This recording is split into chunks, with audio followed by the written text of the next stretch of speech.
Salut les artistes! Dans cette nouvelle vidéo, nous allons dessiner 3 armes légendaires. C'est parti!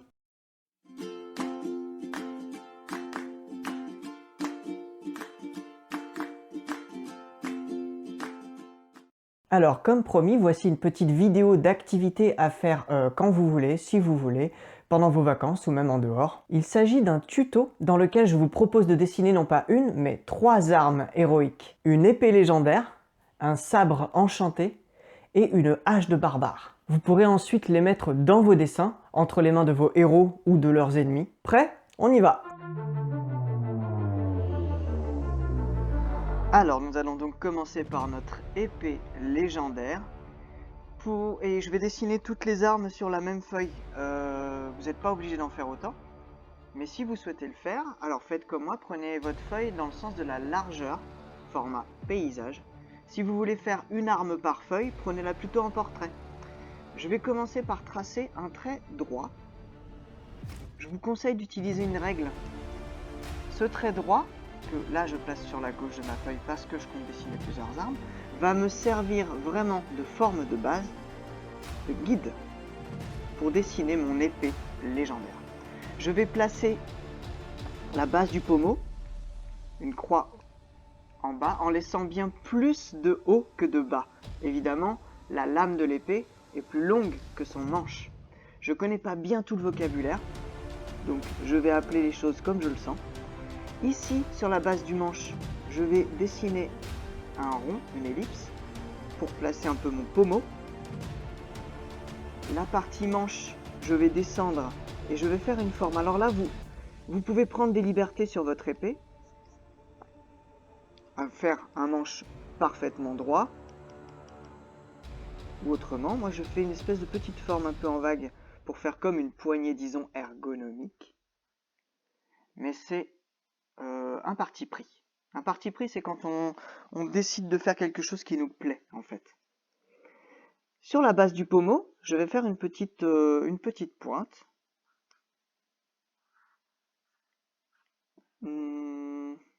Non, je vais plutôt faire quelque chose d'un peu plus rond. Comme un anneau, avec dedans un autre anneau. Pour la base de mon pommeau, de mon manche. Pour le pommeau, quant à lui, je vais venir faire quelque chose comme ça, de chaque côté. J'essaie d'équilibrer, de vérifier que c'est à peu près à la même distance du centre du pommeau.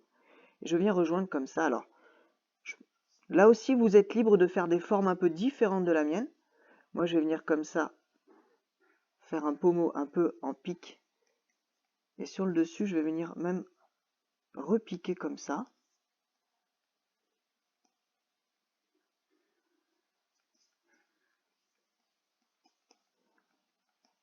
Ici, je vais m'arrêter sur le dessus pour avoir une base. Je peux garder ce cercle-là en décoration. Je peux bien sûr sur le pommeau ajouter des décorations autres. Je peux faire ou des lanières croisées.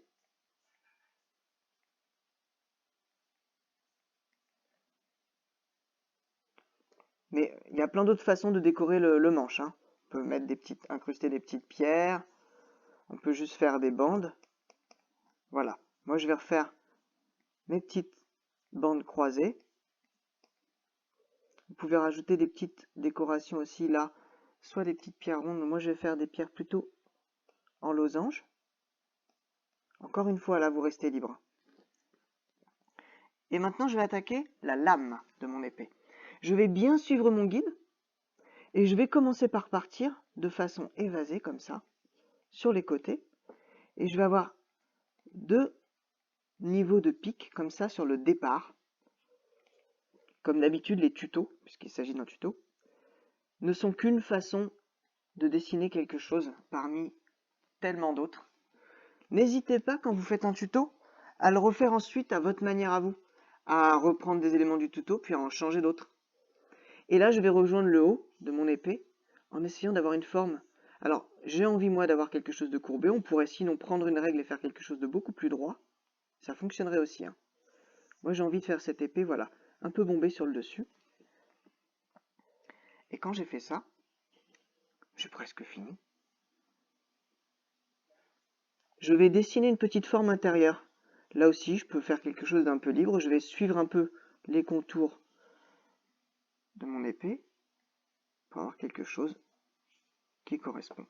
Je peux tracer, alors je peux reprendre une règle si je veux, être plus droit, tracer un petit trait fin sur le centre, et voilà pour mon épée légendaire. On va pouvoir passer au suivant. Le suivant, c'est un sabre enchanté, qui va être un petit peu dans un esprit d'univers des Mille et Une Nuits, un sabre un peu oriental, que je vous propose de faire aujourd'hui. Pour ça, je vais tracer mon guide principal, cette fois pas tout droit, mais en vague. Donc je vais partir d'une vague vers la droite et revenir pour mon manche dans l'autre sens. Avoir une forme de S inversée, vous pouvez faire un S dans le bon sens si vous préférez, vous dessinerez votre sabre dans l'autre sens par rapport au mien, donc en miroir, c'est pas un problème, du moment que vous utilisez bien cette forme de base. Comme pour l'épée, la zone de manche doit être plus courte que la zone de lame. Sinon, on va obtenir quelque chose qui va ressembler plus à une dague ou un poignard, ce qui est possible à faire aussi, bien sûr. Donc là, je vais définir la base de ma lame et donc le début de mon pommeau. À ce niveau-là, je vais avoir quelque chose de courbé vers le bas. Et je vais épaissir mon manche. Un manche qui est courbé. On peut imaginer vraiment un manche qui va pouvoir être tenu à deux mains ou à une seule. Ici, je vais avoir mon pommeau qui va venir couvrir un petit peu, faire comme une protection de la main ou des mains. Je décide d'avoir un manche un peu plus fin que ce que j'ai fait d'abord. Voilà. Au bout de ce manche, on verra après. Je vais maintenant m'intéresser à la lame. Je vais partir du haut. Non, je vais partir du pommeau. Sur la gauche, je vais définir l'épaisseur de ma lame à la base du pommeau. Et je vais venir suivre mon guide pour rejoindre le haut de ma lame, qui elle doit être pointue.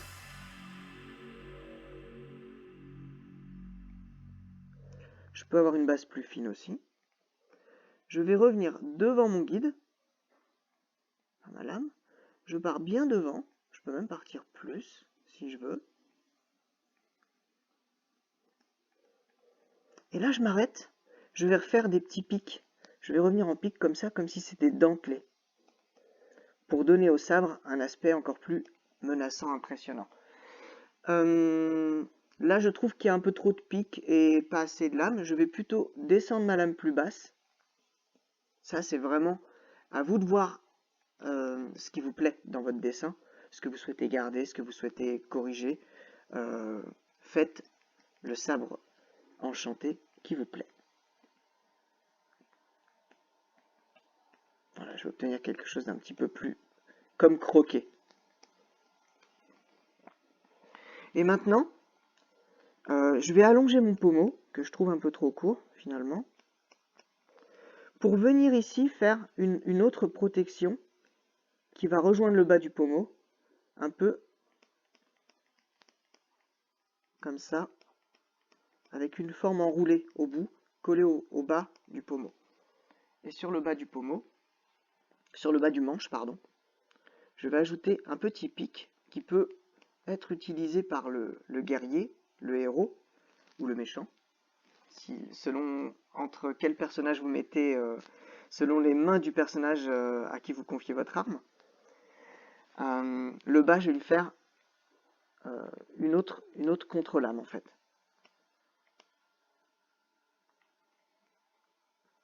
Donc quelque chose d'un peu plus en dents. Hop là.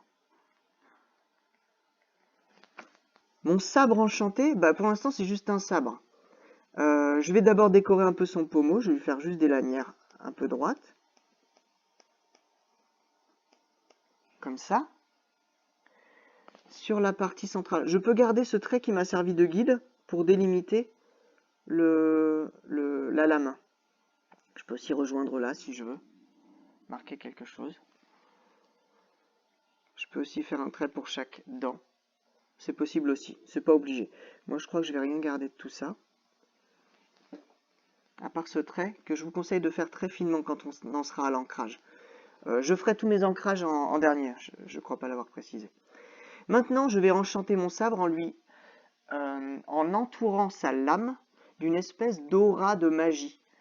Pour ça, je vais procéder un peu comme si je faisais des flammes. Vous vous souvenez qu'on a fait un tuto flamme en visio, pour ceux qui étaient là. Pour les autres, je vais avoir une espèce de matière qui va faire le tour de ma lame de façon très naturelle et irrégulière. Mais contrairement aux flammes que j'oriente tous à peu près dans le même sens, là je vais les orienter un petit peu n'importe comment, comme si c'était une espèce de matière magique, d'aura, de lumière autour de mon sabre. Donc j'arrête de parler et je le fais.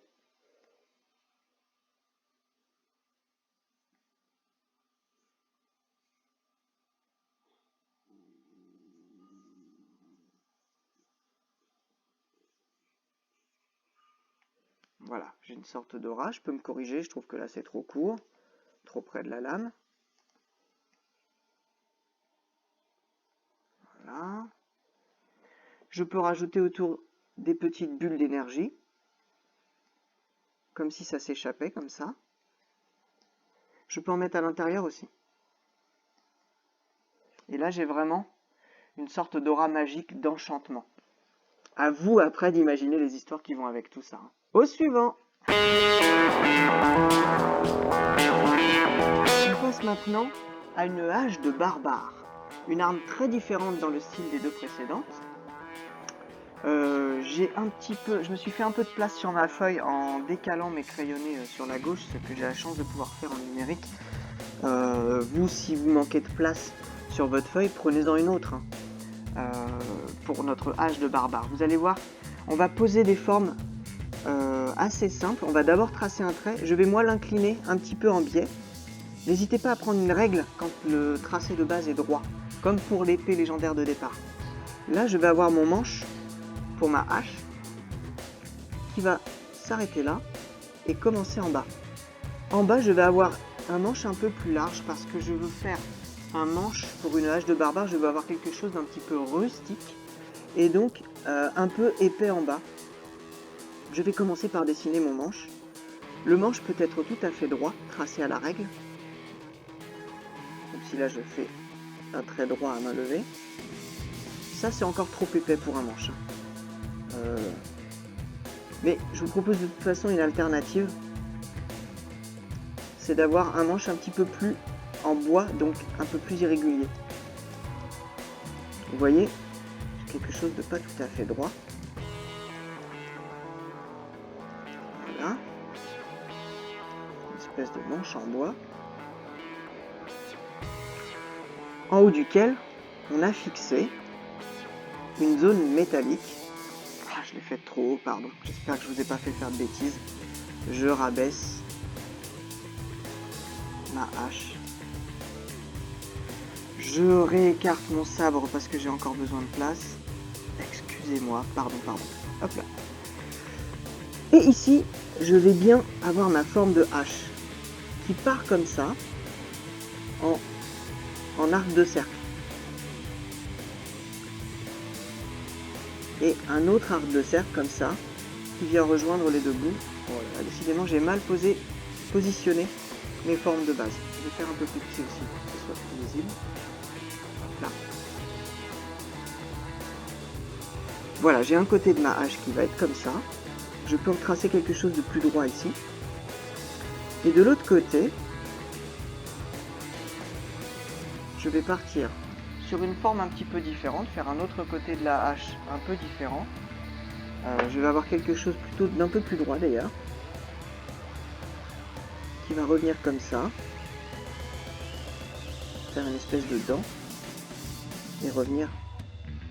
Voilà, cette forme-là, vous n'êtes pas obligé de la suivre, vous pouvez faire les deux côtés symétriques, vous pouvez faire d'autres formes de hache de l'autre côté, ou quelque chose de plus pointu, vous avez le droit.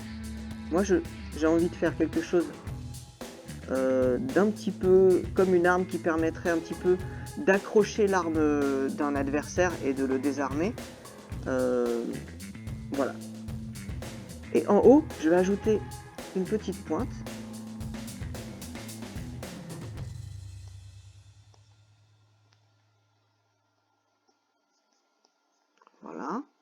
Je vais ajouter des petits détails sur ma hache qui vont vraiment en faire une hache de barbare.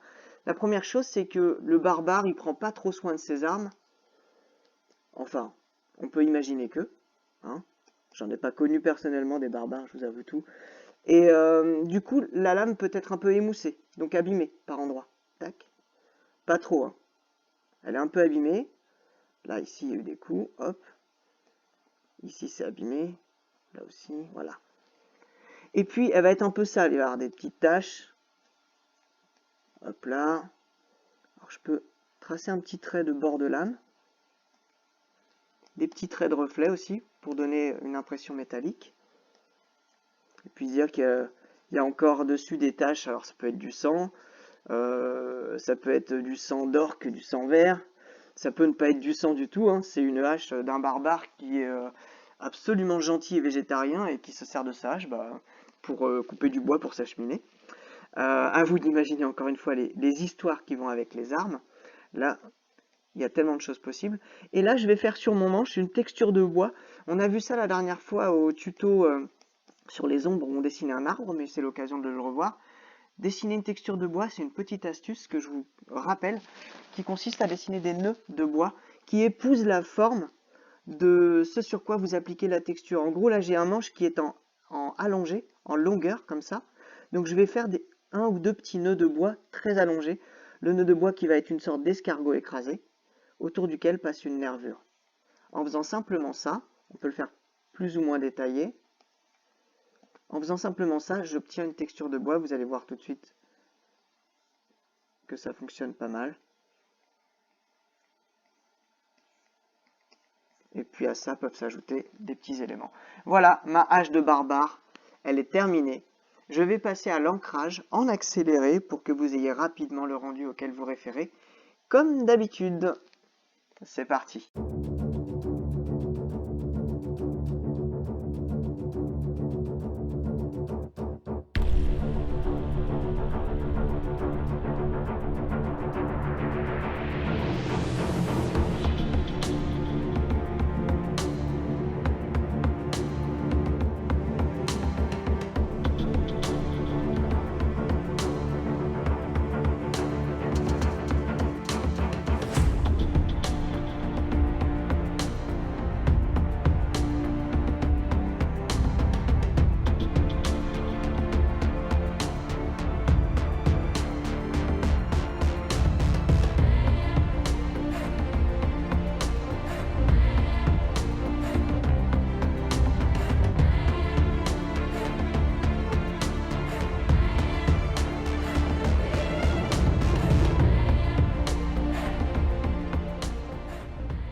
Voilà, comme d'habitude avec les tutos, je vous invite à aller jusqu'à l'ancrage. Les couleurs, c'est si vous avez envie, comme vous avez envie. Vous pouvez bien sûr personnaliser vos armes et ajouter des détails dessus ou ailleurs sur le dessin. Si vous avez des questions, des remarques ou des félicitations à m'adresser pour ce formidable tuto, vous pouvez le faire en commentaire sous la vidéo. Vous pouvez bien sûr m'envoyer vos dessins, toujours par email à atelier.lamiceb@gmail.com. Je les regarderai avec plaisir.